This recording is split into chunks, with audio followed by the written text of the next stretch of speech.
آپ پڑھیے۔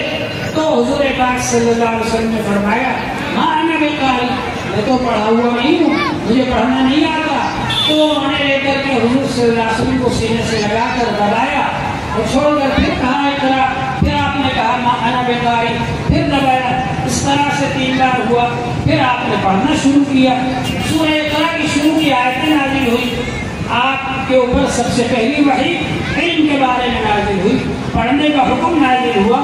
اس لیے ہونا تو یہ چاہیے تھا کہ ہمارے معاشرے کے اندر کوئی جاہل نہ ہوتا، ہمارے معاشرے کے اندر کوئی نادان نہ ہوتا، کوئی اللہ کے دین سے ناواقف نہ ہوتا، بے خبر نہیں ہوتا، سب لوگ پڑھنے والے بن جاتے۔ ہمارا علم والا مذہب ہے۔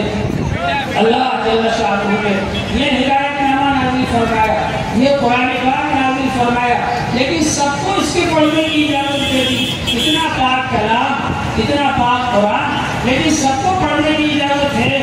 ہر شخص غسل کر کے وضو کر کے قرآن پاک کو پڑھ سکتا ہے۔ لا یمسہ الا المطہرون، پاک لوگ اس کو چھو سکتے ہیں، اس لیے آپ کو غسل کرنا پڑے گا، وضو کرنا پڑے گا قرآن پاک کو ہاتھ میں لینے کے لیے۔ اور اگر زبانی پڑھ رہے ہیں تو آپ زبانی پڑھ سکتے ہیں۔ اتنا آسان کر دیا اللہ تبارک و تعالی نے، بلکہ حضور پاک صلی اللہ علیہ وآلہ وسلم نے علم حاصل کرنے کو فرض قرار دیا۔ ایسے نہیں ہے کہ صرف اونچے خاندان کے لوگ پڑھنے والے ہو اور نیچے خاندان کے لوگوں کو منع کر دیا جائے کہ قرآن کو ہاتھ مت لگانا، پڑھ مت لینا، نہیں تو تمہاری زبان کاٹ لی جائے گی۔ ایسا نہیں ہے، قرآن پاک سب کے لیے ہدایت بن کر آیا، ہدی للناس وبینات من الہدی والفرقان، تمام انسانوں کے لیے ہدایت بن کر کے آیا، تمام انسانوں کے لیے اس کے اندر ہدایت ہے۔ تو بہرحال حضور پاک صلی اللہ علیہ وآلہ وسلم نے ارشاد فرمایا طلب العلم فریضۃ علی کل مسلم، علم حاصل کرنا ہر مسلمان پر فرض ہے، ہر مسلمان پر لازم ہے کہ وہ پاکی حاصل کرنے کا علم حاصل کرے کہ پاکی کیسے حاصل کی جائے گی۔ ہمارا مذہب پاک صاف رہنا سکھاتا ہے۔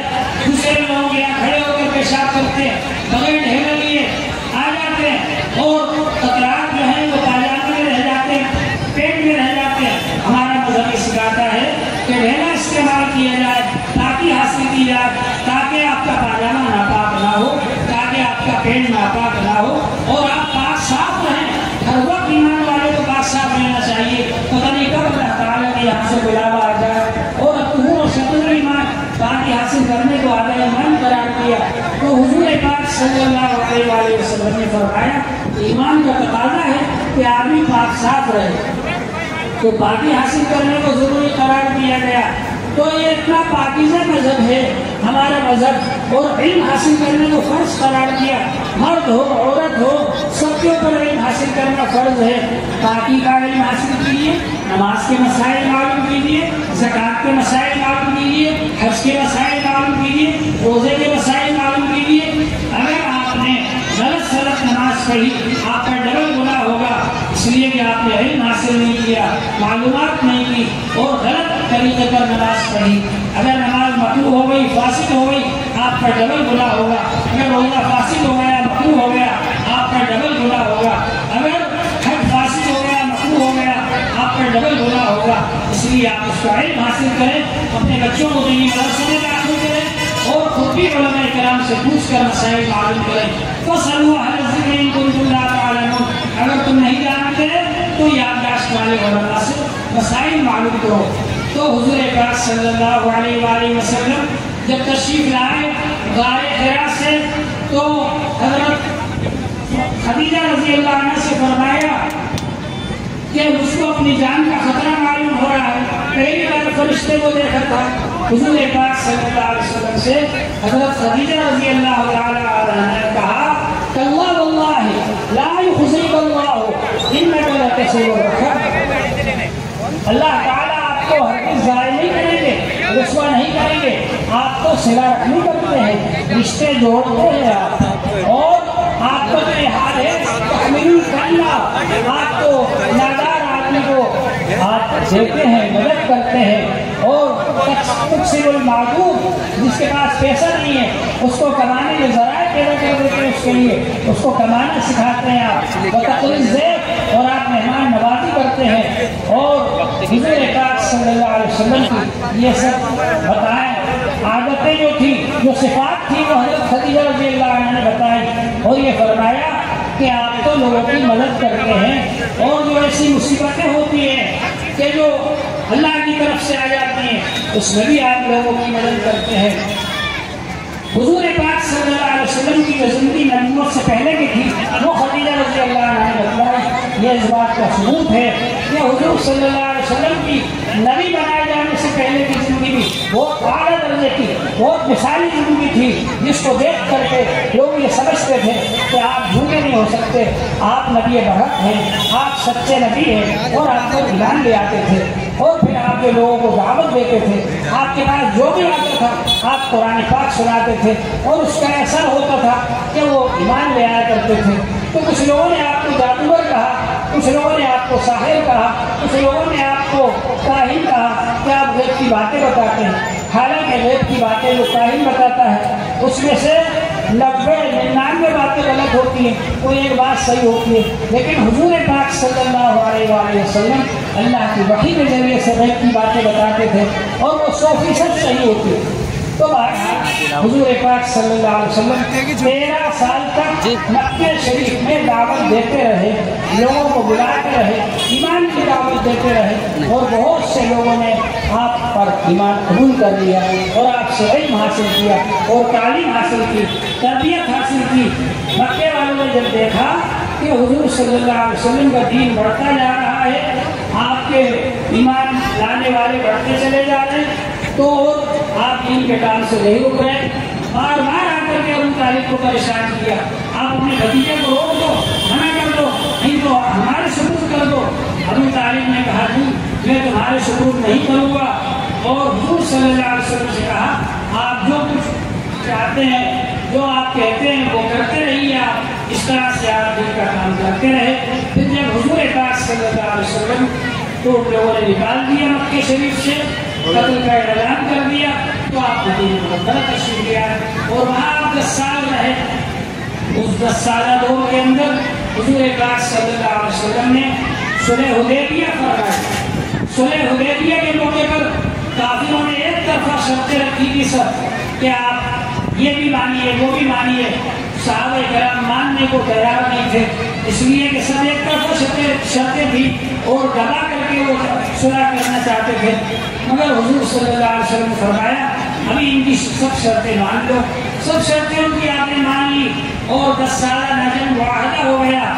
اس کا نتیجہ یہ ہوا کہ اللہ کے فضل و کرم سے سارے عرب کے اندر امن امان قائم ہو گیا، چاروں طرف سے لوگ آ کر اسلام قبول کرنے لگے، اور اس کے نتیجے میں تھوڑے ہی دنوں کے اندر صحابہ کرام کی تعداد اتنی زیادہ بڑھ گئی کہ جب حضور پاک صلی اللہ علیہ وآلہ وسلم مکہ مکرمہ فتح کرنے کے لیے تشریف لے گئے تو اب کوئی مقابلہ کرنے کی طاقت نہیں رکھتا تھا۔ حضور پاک صلی اللہ علیہ وسلم جن کو اسی مکے سے نکالا گیا تھا، آپ تشریف لے جا رہے ہیں مکہ مکرمہ کو فتح کرنے کے لیے، 10,000 صحابہ کرام آپ کے ساتھ ہیں۔ اگر مکی زندگی میں حضور صلی اللہ علیہ وسلم نے معاف کیا اور رحم و کرم کیا تو کوئی یہ کہہ سکتا تھا کہ اس وقت تو مجبور تھے، اگر رحم و کرم نہیں کرتے تو کیا کرتے، معاف نہیں کرتے تو کیا کرتے۔ لیکن جب حضور پاک صلی اللہ علیہ وآلہ وسلم مکہ مکرمہ فتح کرنے کے لیے جا رہے ہیں، 10,000 صحابہ کرام کی فوج آپ کے ساتھ ہے، ایک صحابی کی زبان پر آ گیا الیوم یوم الملحمہ، آج خون کا بدلہ خون سے لیا جائے گا۔ حضور صلی اللہ علیہ وسلم نے فرمایا ان کے ہاتھ سے جھنڈا لے لو اور ان کے بیٹے کے ہاتھ میں جھنڈا دے دو، اور آپ نے فرمایا یہ اعلان کرو الیوم یوم الملحمہ، آج تو رحم و کرم کا دن ہے، آج تو رحم و کرم کا دن ہے۔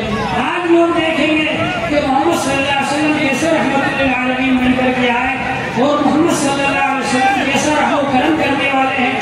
چنانچہ حضور پاک صلی اللہ علیہ وآلہ وسلم جب مکہ مکرمہ کے اندر داخل ہوئے، کعبے کے اندر تشریف لائے، تمام لوگ جمع ہیں، وہ لوگ بھی جمع ہیں جو راستے میں کانٹے بچھاتے تھے، وہ لوگ بھی جمع ہیں جو حضور صلی اللہ علیہ وسلم پر اونٹ کی اوڑھنی ڈال دیتے تھے، وہ لوگ بھی جمع ہیں جو حضور پاک صلی صلی اللہ علیہ وسلم کا کیچڑ اچھالتے تھے، وہ لوگ بھی جمع ہیں جو پتھر پھینکتے تھے، وہ لوگ بھی جمع ہیں جو حضور پاک صلی اللہ علیہ وسلم کو پریشان کرتے تھے، سارے لوگ جمع ہیں، سب جمع ہیں، اور وہ یہ سوچ رہے ہیں کہ اگر آج حضور پاک صلی اللہ علیہ وسلم نے ایک اشارہ کر دیا تو اس کے نتیجے میں ہم لوگوں کا سر قلم کر دیا جائے گا، ہم لوگوں کو مار ڈالا جائے گا، ختم کر دیا جائے گا، آج جان کا بدلہ جان سے لیا جائے گا۔ لیکن حضور پاک صلی اللہ علیہ وآلہ وسلم کی شان رحمت للعالمین میں ظاہر ہوتی ہے، اور حضور پاک صلی اللہ علیہ وسلم ان لوگوں سے پوچھتے ہیں کہ بتاؤ تمہارے ساتھ تمہارا میرے بارے میں کیا خیال ہے، کیا تمہارے میرے بارے میں؟ تو وہ لوگ رحم و کرم کی بھیک مانگتے ہیں، اور حضور پاک صلی اللہ علیہ وسلم کی طرف دیکھ کر کہتے ہیں خود کریم وابن اخی کریم، آپ کرم کرنے والے ہیں اور کرم کرنے والے کے بیٹے ہیں، آپ سے ہمیں یہی امید ہے کہ آپ ہمارے اوپر رحم و کرم فرمائیں گے۔ حضور پاک صلی اللہ علیہ وسلم فرماتے ہیں جاؤ آج تم سب آزاد ہو، تم کو غلام نہیں بنایا جائے گا، تم سے کوئی بدلہ نہیں لیا جائے گا، تم کو کوئی سزا نہیں دی جائے گی، تم سب آزاد ہو۔ اور میں وہی کہتا ہوں جو کہ یوسف علیہ السلام نے اپنے بھائیوں سے کہا تھا لا تثریب علیکم اليوم، تمہارے اوپر کوئی ملامت نہیں ہے، چنانچہ وہ سب خوش ہو جاتے ہیں، سب ایمان قبول کر لیتے ہیں۔ تو حضور پاک صلی اللہ علیہ وسلم کی شان رحمت للعالمین ہے کہ آپ کے رحمت للعالمین ہونے کی وجہ سے، آپ کے رحم و کرم کی وجہ سے، آپ کے معاف کرنے کی وجہ سے یہ دین ساری دنیا میں پھیلتا چلا گیا، اور آج بھی پھیل رہا ہے، اور انشاءاللہ تعالی پھیلتا رہے گا۔ ہماری یہ ذمہ داری ہے کہ ہم حضور صلی اللہ علیہ وآلہ وسلم کا تعارف کرائیں، حضور صلی اللہ علیہ وسلم کی سیرت کو بیان کریں، حضور صلی اللہ علیہ وسلم کی صفات کو بیان کریں، حضور صلی اللہ علیہ وسلم کے اخلاق و عادات کو بیان کریں، اور صرف بیان نہیں کریں، صرف سنیں نہیں، بلکہ اپنی زندگی کو حضور صلی اللہ علیہ وسلم کے طریقے کے مطابق بنائیں، اپنی زندگی کو حضور صلی اللہ علیہ وسلم کی سیرت کے مطابق بنائیں۔ ہم میں سے ہر شخص کو یہ سمجھنا چاہیے کہ میں نمائندہ ہوں، مجھے دیکھ کر لوگ یہ سوچیں گے کہ مسلمان ایسا ہوتا ہے، مجھے دیکھ کر لوگ یہ سوچیں گے کہ محمد صلی اللہ علیہ وسلم کو ماننے والا ایسا ہوتا ہے، لہٰذا میں کسی کو دھوکہ نہ دوں، کسی کو پریشان نہ کروں، کسی کو نہ ستاؤں، لوگوں کے ساتھ اچھا معاملہ کروں، تجارت کے اندر امانت داری اختیار کروں، معاملات کے اندر اچھائی اختیار کروں۔ اگر ہم میں سے ہر ایک یہ بات سوچ لیتا ہے کہ میں رسول پاک صلی اللہ علیہ وسلم کا سچا پکا غلام بن کر میں رہوں گا، تو انشاءاللہ تعالی آپ کا یہ جلسہ کامیاب ہو جائے گا اور کامیاب مانا جائے گا۔ اللہ جل شانہ ہم سب کو عمل کی توفیق عطا فرمائے۔ میں ان تمام نوجوانوں کا شکریہ ادا کرتا ہوں جنہوں نے کہ اس جلسے کے کامیاب کرنے کے لیے محنتیں کی، اور یہاں پر مہمانوں کو بلایا، اور یہاں پر آپ حضرات کو بھی بلایا، اور اس جلسے کو یہاں پر منعقد کیا۔ اللہ تعالیٰ آپ سب حضرات کو جزائے خیر عطا فرمائے۔ اور ماشاءاللہ جناب قاضی صاحب تشریف لا چکے ہیں، وہ خطاب فرمائیں گے، اور پھر اس کے بعد میں یہ جلسے کا اختتام ہوا۔ اللہ تعالیٰ آپ سب حضرات کو جزائے خیر عطا فرمائے۔ وآخر دعوانا الحمدللہ۔